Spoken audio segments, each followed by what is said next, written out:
એવું તમને એક વાત કહું, બોલને શું વાત કહેવાની છે? બહુ કાપડમાં ભાવ વધી ગયો.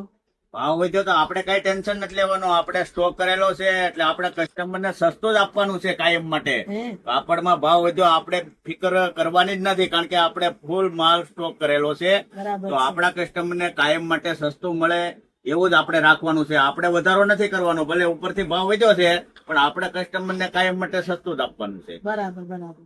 કરિયાણાનો કેટલો ભાવ વધ્યો? કરિયાણાનો ભાવ વધ્યો તો આપણે ક્યાં ટેન્શન લેવાનું છે? મોદી સરકારે આપણને 1 વર્ષ સુધી ઘરેણું નહીં ખરીદવાનું ના પાડેલી છે, એટલે ઘરેણું નહીં લેવાનું આપણે. આમ તો કરિયાણા વગરનું ચાલશે.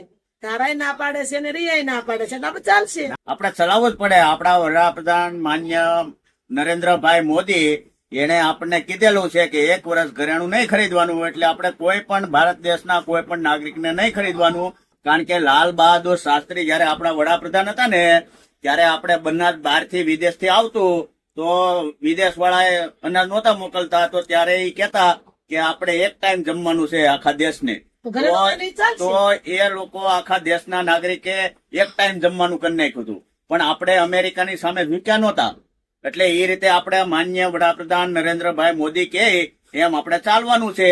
1 વર્ષ ઘરેણું નહીં લઈએ તો શું ફરક પડી જવાનો? બરાબર છે.